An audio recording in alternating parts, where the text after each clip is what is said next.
Warning, this episode contains adult language, mature situations, a warrior who has never seen battle, a group of dwarven architects, home renovations, monster habitats, and manga releases. Remember to like, share, and subscribe. Listener and viewer discretion is advised.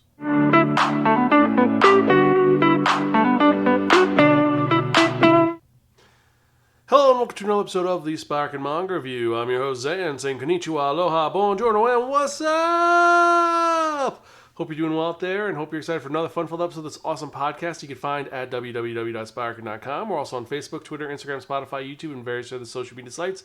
Just type in SPIRAKN. I guarantee you'll find us one way or the other.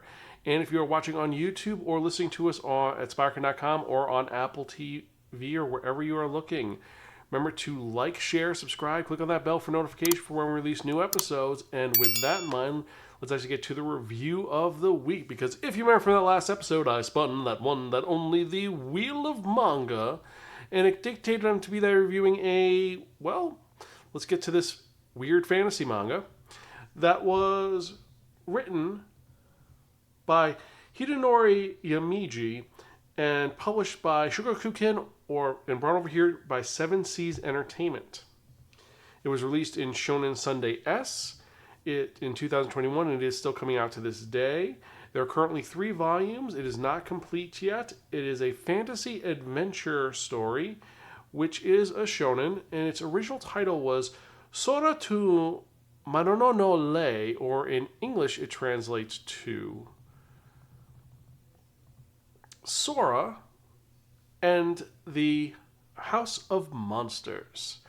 This is a manga which deals with many things: the world of fantasy creatures, architecture, and finding one's place in the world. Because, like with most good fairy tales and fantasy stories, this starts off with a little bit of a once upon a time. That once upon a time, safety, peace of mind, and everyday comforts are what everyone wanted in the world. But that's not something that only humans want as well. Also, monsters want this. And this is what the story is about, that monsters want to live in a place that they feel safe and happy and healthy in. And this is a story about monsters finding their place in the world, but they are not the main characters. Our main character is a young lady named Soara. And Soara was an orphan who was raised up from when she was a child to fight monsters. She is a soldier in the king's army, and she is the greatest warrior of all time. She is going to be the most legendary monster hunter of all time. She has studied from when she was a small child to her current age to become the best that she could be. There is only one small problem. The day she is going to emerge and become this monster hunter, the king tells her that the war is over. That monsters have decided to not attack us anymore, and they've agreed to a peace treaty, so we can celebrate and have a relaxing time. What does this mean for Soara? Well, it means that Soara pretty much has nothing to do, and the king's like, you know what? You'll be fine. Go, relax, have fun, be with your family. The problem is that she doesn't have a family. She doesn't know how to have fun. She has spent her entire life training to be one of the greatest killers of all time, and she is now homeless. So she ends up walking through the land, just trying to find her place in the world. Until one day, as she is searching, she finds a cave that she's going to stay in during one night and hears some weird noises and sees 2 weird creatures and 3 other creatures approaching this cave. These 3 creatures are dwarves, the greatest architects in the world, and they have been commissioned by the current residents of the cave, a group of goblins, to fix it. We have the leader of these dwarves, Kirik, who is the greatest architect in the monster world. We have Gansho, his muscle, who is this very large, strong man. And then there's Nico. Nico is the thinner, more clever and fast member of their group. And they fix houses. And how do they fix these houses? Well, they talk to their clients and find out what the problem is with their house and take an estimate and find out what they would like and what they wouldn't like. For example, with these goblins, they have a very unsanitary lifestyle. They don't wear a lot of clothes, and they're in a dusty cave. So how can we fix this? Well, on the one hand, there's food scraps all over the floor. There's spiky things that could hurt them. So we need to repair and fix all of this. And what do? They end up taking the entire cave apart and rebuilding it into an amazing home for these goblins. A home which is in the 3,000-year tree and it is designed meticulously for the clients at hand. We're talking about the fact that the floor has moss that will eat the garbage that they're in. They need a little bit of light, so the tree that they've implanted in the middle of this home absorbs water and turns it into light. Then to top it off, the floors are squishy and comfortable so they can't stab themselves, and it's a really nice home. It protects them from the elements and looks easy and homey. One little problem. Because all of the debris has been taken off of the floor, it is freezing because they're on a mountain. So they need to fix this. What can they do? Well, they're going to do some more renovating, and Soara, who's been watching this, ends up trying to engage and find out what is going on. And they're confused as to why a human is trying to assist with them. And due to some reasons, she ends up helping them create a home for these monsters and fixes it using a very unique method, which is they get heating in the home in a weird way. And she ends up joining this group of dwarves as they deal with different clients, building different housing situations and or job situations. And that's what the story is about. I mean, we have tons of really cool designs for these. I mean, we have a home for griffins. We have a home for a slime. Well, first off, it used to live in a skull, and then it ends up living in a super pipe dream, which it can go super fast because slimes are really slow, but they can slide on smooth surfaces. So they make this huge, really cool environment for the slime. Then another one is one which is really trippy, which is, well, I'm not going to spoil too much. I'm getting a little ahead of myself. But it focuses on all these different homes and makes them look really cool and designs them in unique ways.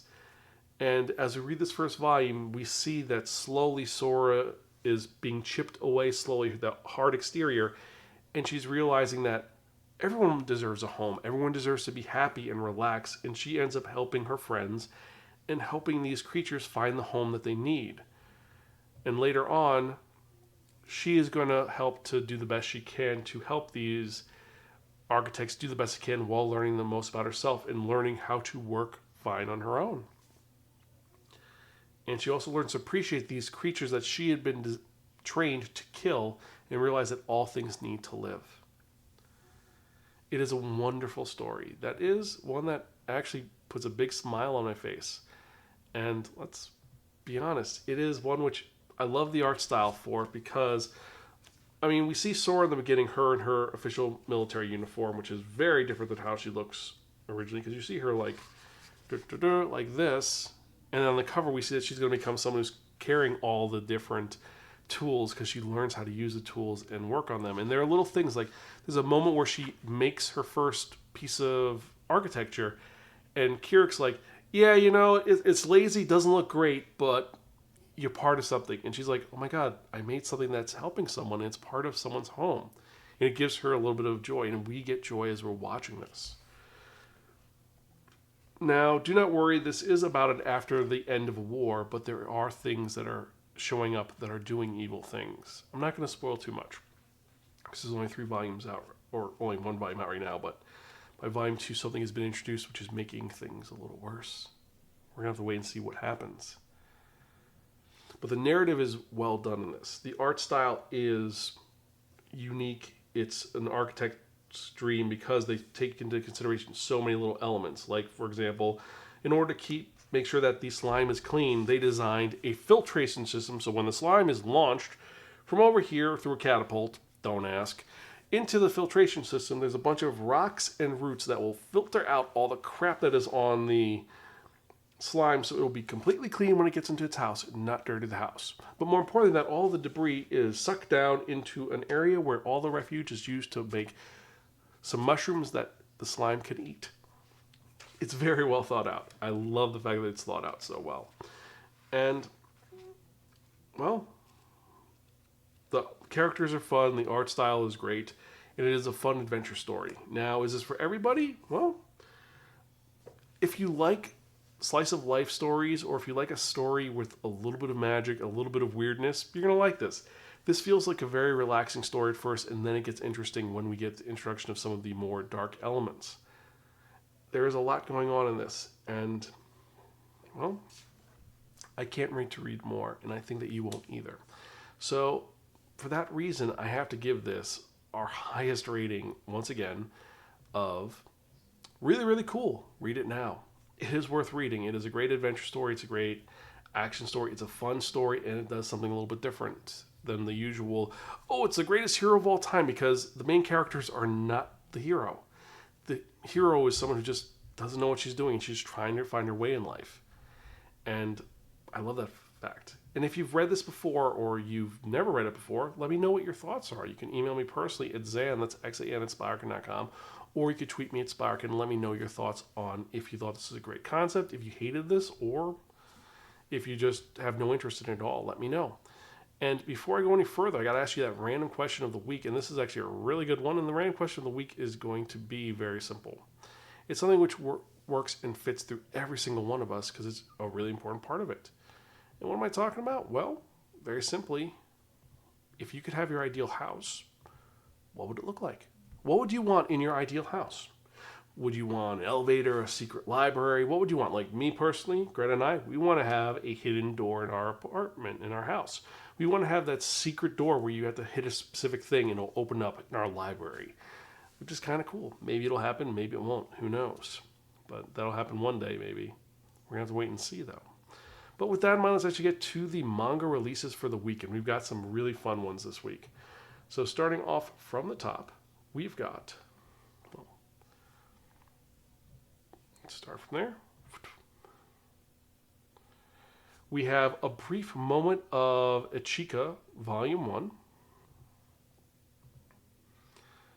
Boruto, Naruto Next Generation, Volume 19. By the Grace of the Gods, Volume 10. Cinderella Closet, Volume 5. Fairy Tale Omnibus 3, which is Volume 7 of 9 of the original series. How Heavy Are the Dumbbells You Lift, Volume 14. Now we're getting into dance moves, which is really cool. I love this series so much. It is so dumb, but I love it. Kaguya-sama, Love is War, Volume 28. And I believe this is the final volume, if I'm not mistaken. Give me 1 second, I'll tell you.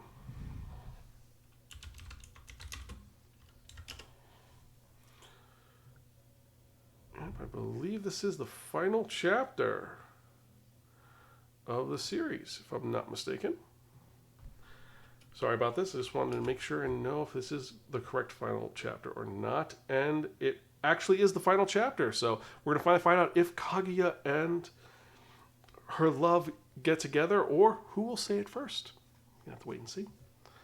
But next we have Kimi ni Todoki, From Me to You, Soulmates Volume 1. This is a spin-off of Kimi no Todoki, which we reviewed all the way back in single digits. That was Volume 2 of the series. This manga review, we reviewed it. Then we have The Kingdom of Ruin, Volume 8. Malevolent Spirits Monogatari, Volume 6. Marriage Toxin, Volume 2. Momo the Blood Taker, Volume 8. Moriarty the Patriot, Volume 15. Nagahama To Be or Not to Be, Volume 1. Neighborhood Story, Volume 2. Please Go Home, Miss Akutsu, Volume 5. Quality Insurance in Another World, Volume 7. Rainbow Days, Volume 9. Raven of the Inner Palace, the light novel, Volume 5. Sakamoto Days 11. Skip Beat, Volume 49. Sodome Milky Way, Volume 9. Timon's B-Side, Volume 3. That Time I Got Reincarnated as a Slime, the Omnibus. Now this is going to be compiling Volumes 1 through 3 of the series. Then we have Tokyo Revengers Omnibus, Volumes 19 to 20. Trapped in a Dating Sim, Otome Games Are Tough for Us Too, the light novel, Volume 1. This is focusing from the point of view of the super hot, pretty rich characters in the series. Nice little spin on the series. Then we have Tying the Knot with an Anagami Sister, Volume 4. Victoria's Electric Coffin, Volume 1. Welcome to Demon School Iramakun, Volume 7. World's End Harem, Fantastia, Volume 11. And then last and certainly not least, we have Yakuza Fiancé, Rise wa Tanin Gail, Volume 7. So these are the manga releases for the week. We've got some really great ones, some really terrible ones. Which are the ones you most excited about? Let me know. Email me at zanspiraken.com or tweet me at Spiraken. For me personally, my top 5 for this week are going to be A Brief Moment of Ichika, Volume 1. I have not heard anything about this series, but it actually looks really fascinating. Kimi ni Todoki, I like the original series, and this sequel, Soulmate, looks promising. Nagahama To Be or Not To Be, Volume 1. There was a little bit of buzz on this in a couple places, so I'm going to check this out. Then Tying the Knot with an Amagami Sister. This series has been a surprise, addictive story to me, and I really want to see where it goes next. But I digress. And last and certainly not least, we have Victoria's Electric Coffin, which is about a vampire who has an electric coffin. Kind of cool, kind of depressing, but could be a lot of fun. We have to wait and see on how that goes. But again, I digress. So with that in mind, before we go any further, I'd like to thank each and every one of you for checking out this podcast. Every email I get, every comment I get lets me know that you guys care and you want to keep hearing more of these awesome reviews. So I'm going to keep doing this as long as I can until I'm an old man who has to read manga with thick glasses and, more importantly, read large print manga. Also, as I said, I will not be going to Anime Boston this year, unfortunately, which is a shame, but yeah, it is what it is. I didn't go this year, and well, yeah. So anyway, hope you enjoyed this episode, and with that in mind, let's get to the part that you have all been waiting for, the most popular part of this podcast. And what are we talking about? We are talking about that one, that only, the Wheel of Manga!